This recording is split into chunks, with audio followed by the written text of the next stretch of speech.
What will the world be like in 2030? A world without poverty or hunger.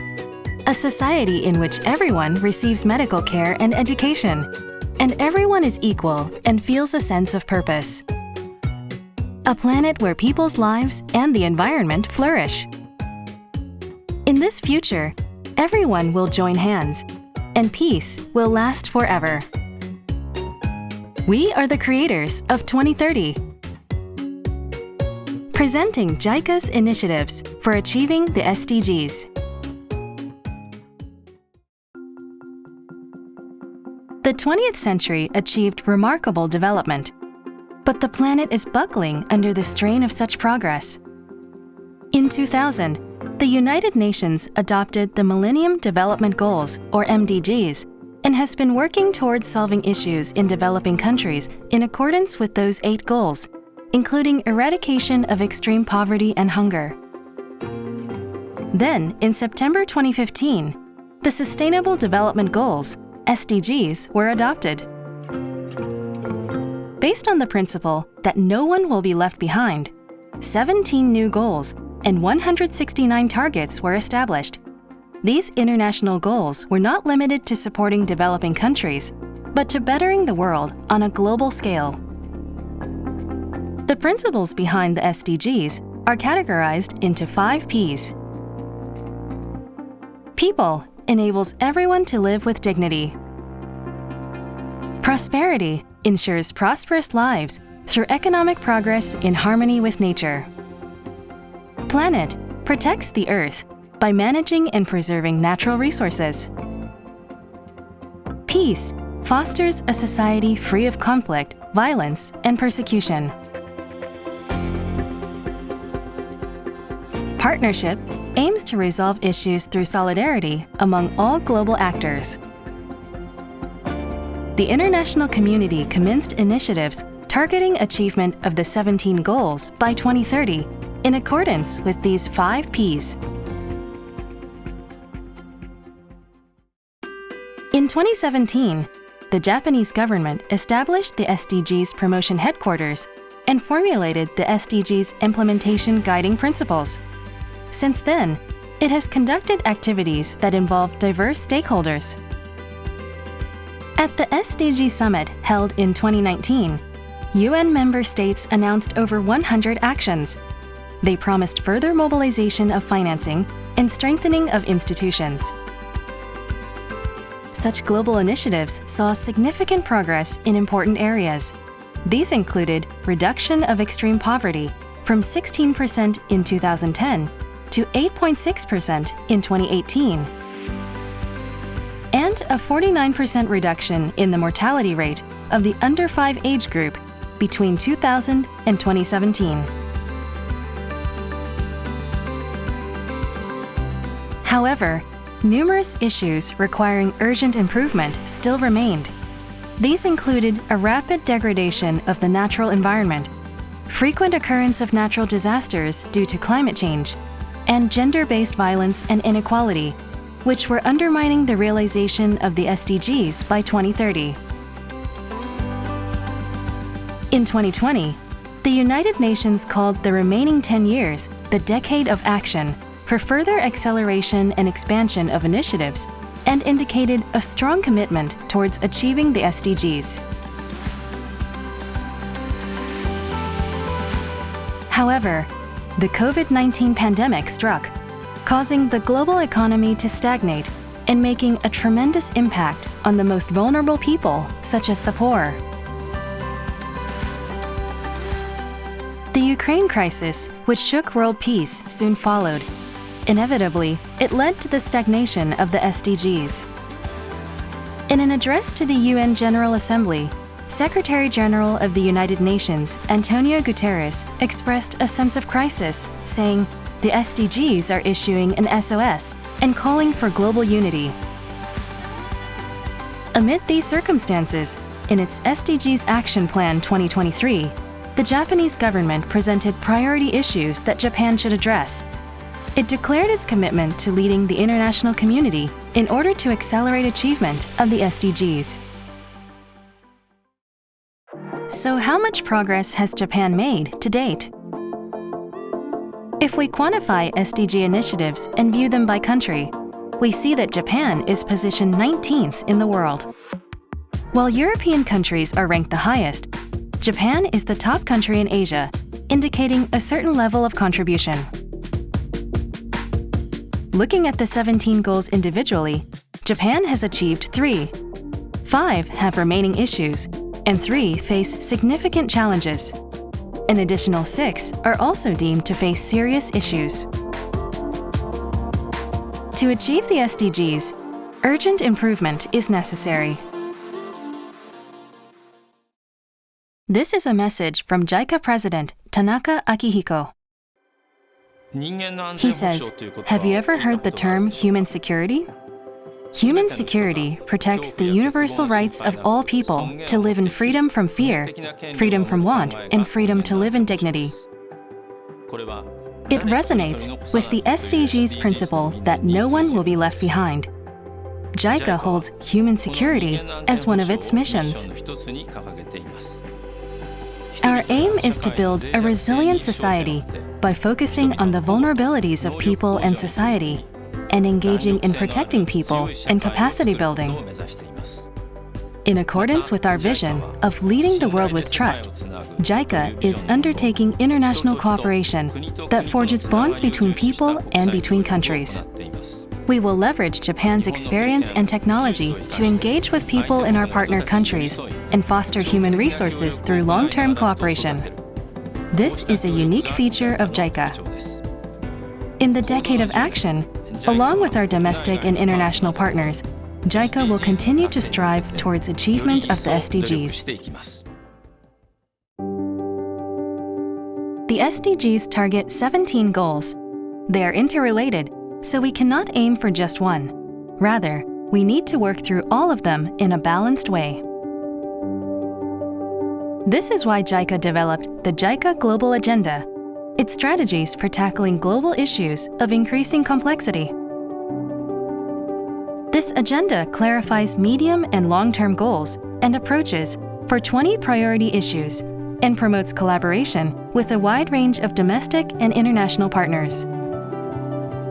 It has also created a platform for gathering diverse international and domestic partners and aims to maximize collaborative impact by leveraging resources such as knowledge, technology, and ideas. Now, let's take a look at JICA's SDG initiatives being undertaken around the world from various perspectives.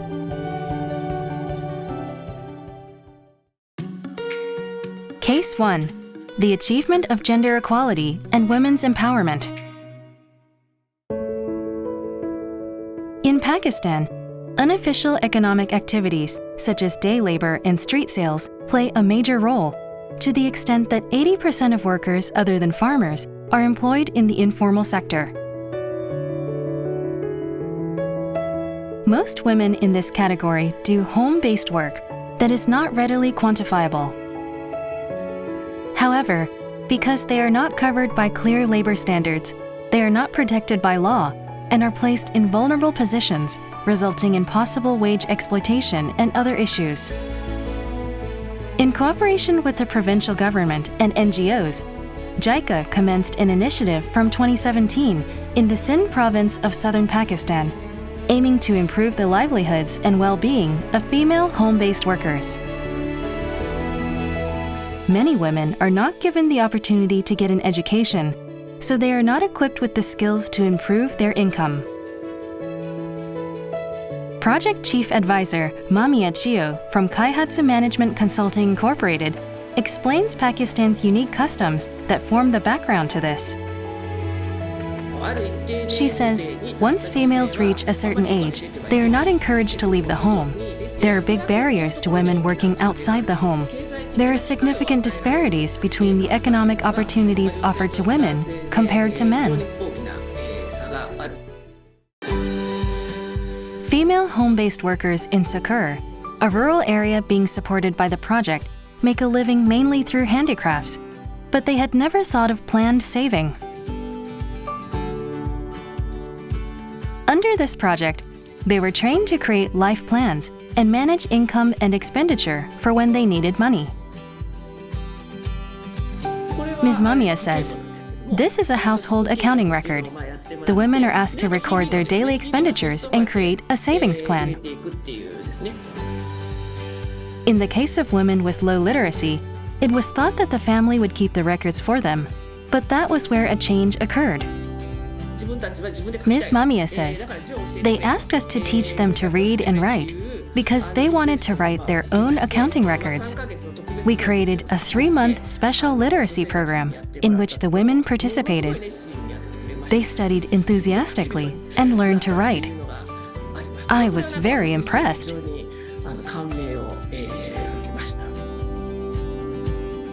As an initiative to increase income through handicrafts, the project engaged with a female Pakistani designer to give the participants technical training and marketing support, including on the usage of smartphones.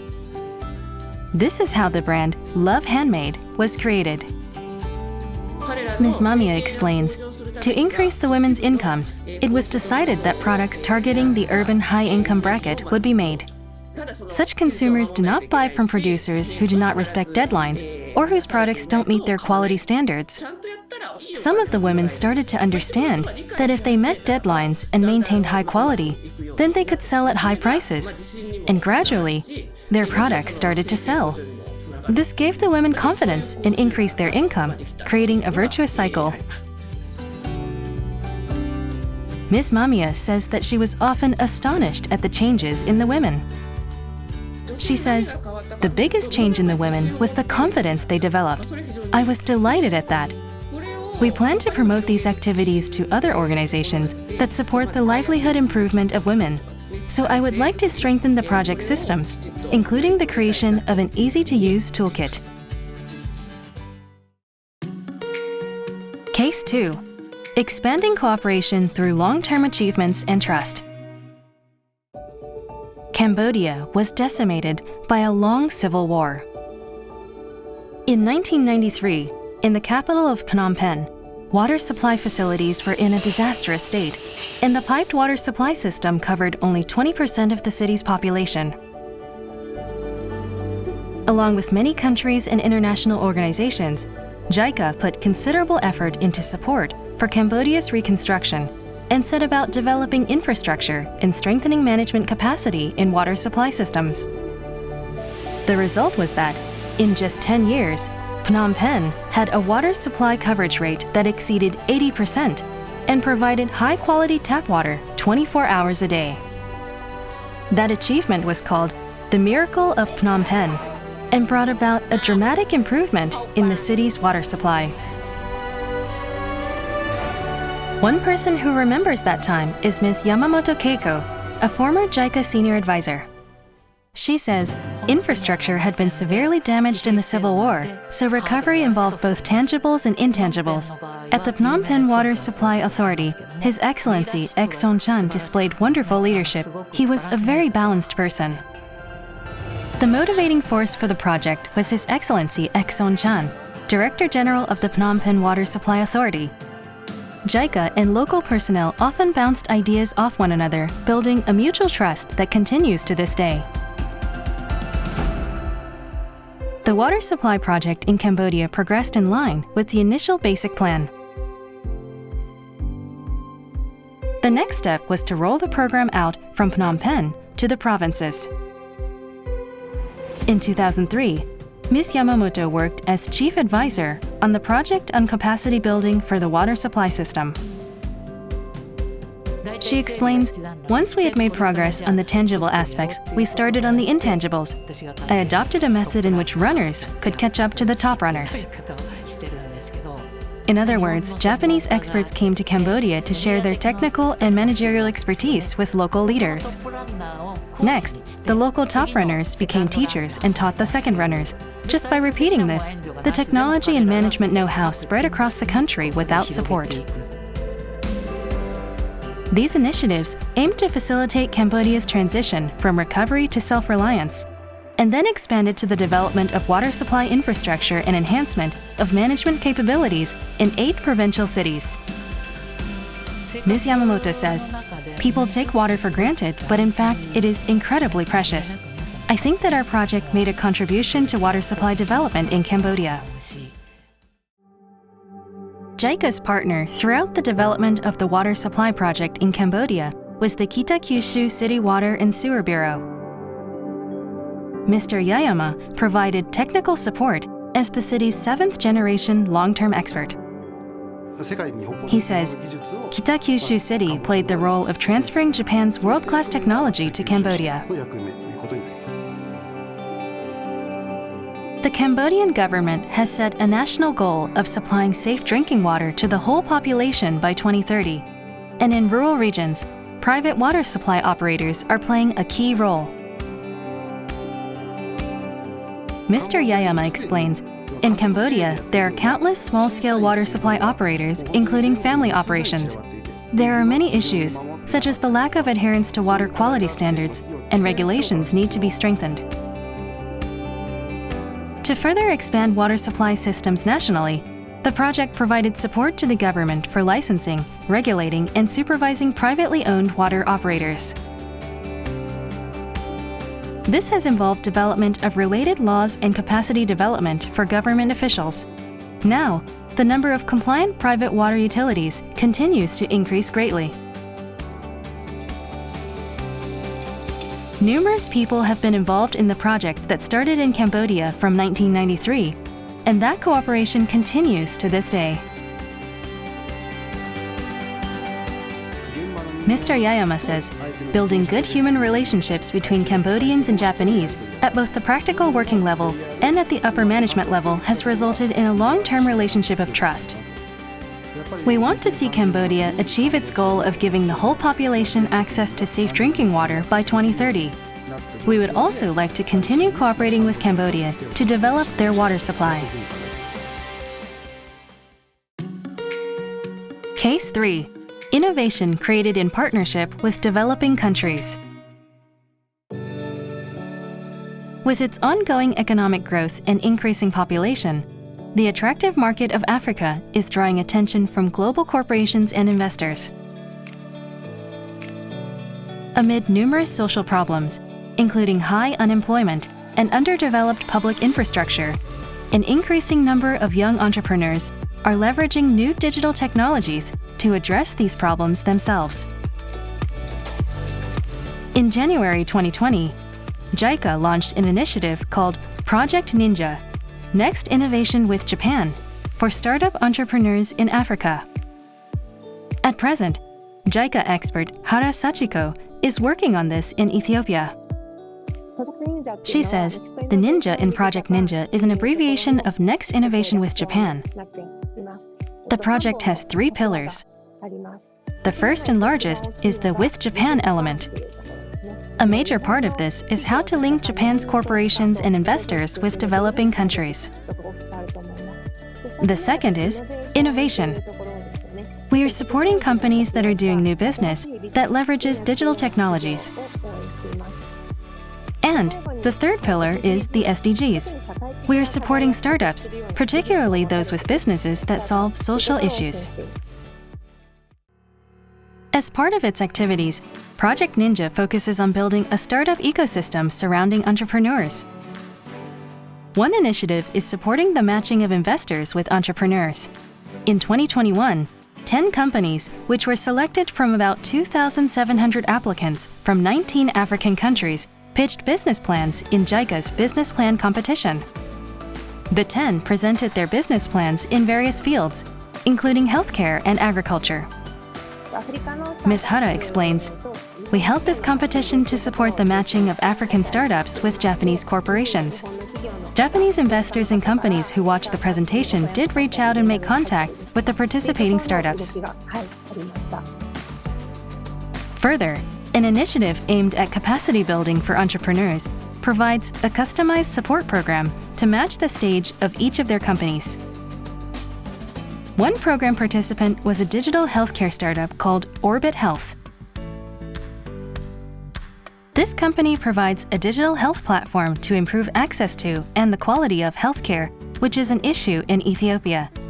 A representative comments, the beautiful thing about the entire business plan competition is the project is you have consultants, advisors answering all of your questions, but also help you walk through the entire journey. That's the most powerful thing. It's not just finding a partner that understands your vision and mission. At JITEX Global, held in Dubai in October 2022, the project invited 8 Ethiopian companies and supported efforts to match them with overseas investors. In partnership with government stakeholders in each country, Project Ninja is expanding the range of its activities, including developing policy for supporting startups. Ms. Hara says, "I would like to see a unicorn company from Africa that could become the next tech giant enter the markets of advanced countries."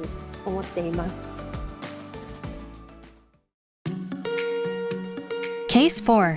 Creating platforms to connect diverse actors. The chocolate we eat quite possibly contains cocoa from beans harvested through child labor. 1 in 10 children globally is forced to work, and the agricultural sector, including cocoa production, accounts for 70% of such labor. Child labor robs children of the opportunity to get an education and limits their future work choices.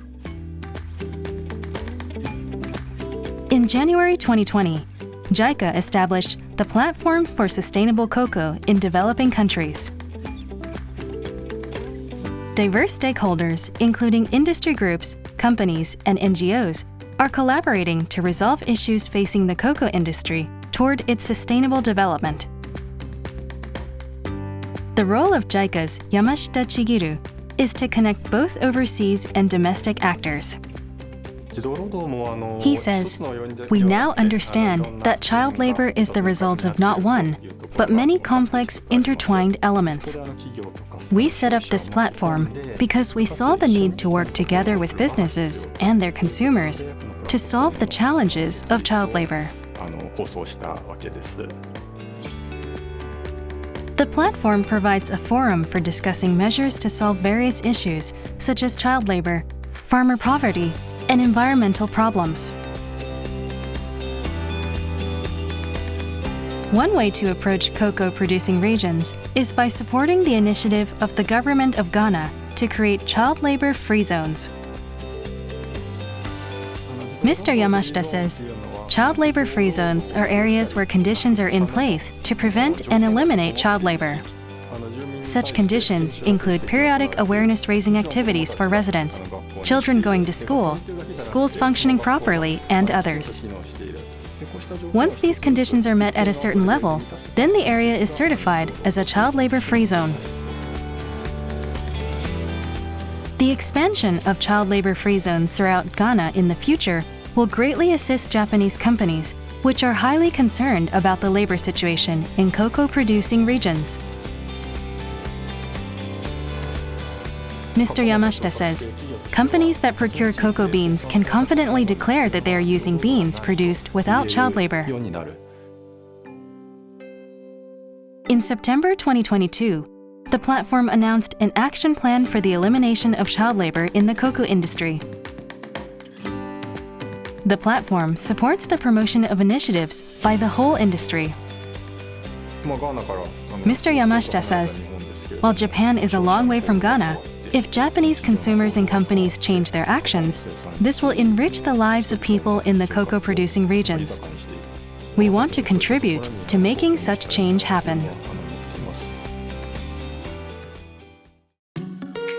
Case 5. Solving social problems in developing countries and within Japan. Miyazaki City is working to attract ICT companies and form a local ICT industrial cluster. As Miyazaki faces a shortage of human resources due to the aging population, low birth rate, and exodus of young people, it is ICT engineers from Bangladesh who have become the mainstay of its IT industry. One of those engineers is Mr. Hussein Mohammed Ramzan, who works at Spark Japan, a local company. He says, "I came to Miyazaki because I received an offer of work from a local company. Everyone has been very nice. They tried to help me." Mr. Ramzan's manager, Mr. Fujita Masaki, speaks very highly of ICT engineers from Bangladesh. He says, "I predicted that securing human resources was going to become difficult in Miyazaki. So 4 years ago, I employed 3 people from Bangladesh. The result was very good."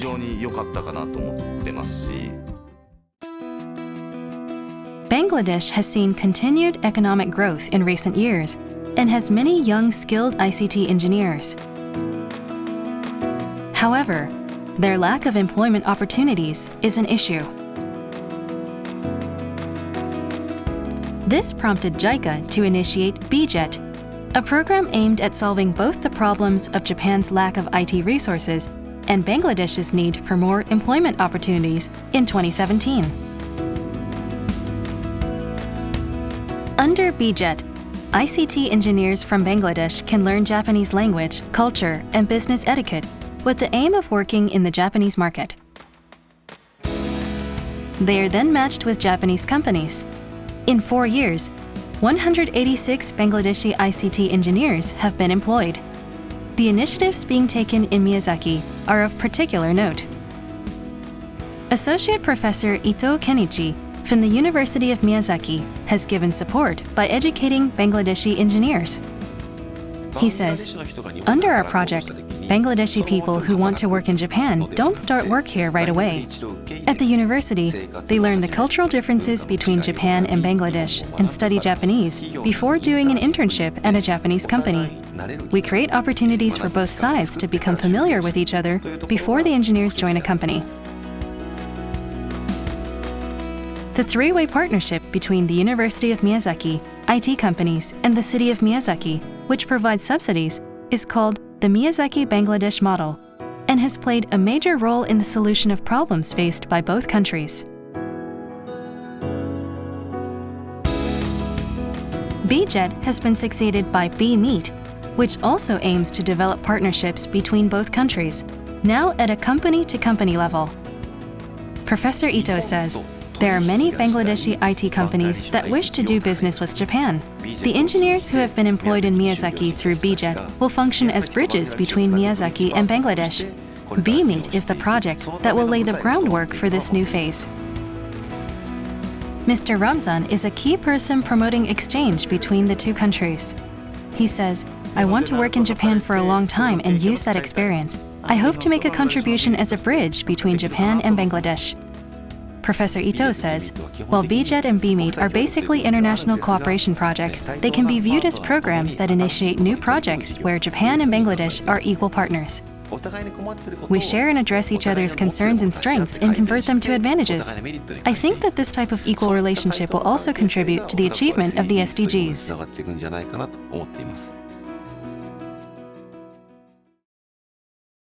This is a message from JICA President Tanaka Akihiko looking towards 2030. He says, "The world is currently facing numerous risks and difficulties, including the pandemic, conflicts, and climate change, placing achievement of the SDGs at risk. However, innovations that dramatically accelerate the speed of problem resolution are starting to appear globally. I believe that innovations utilizing tools such as digital technologies that are not bound by traditional methods hold the key to achieving the SDGs. To do this, we need partnerships between diverse actors that leverage their ideas, technologies, and strengths. JICA will create settings to gather the strengths of diverse stakeholders. Through the cooperation of people worldwide, we will continue to work toward the resolution of global challenges.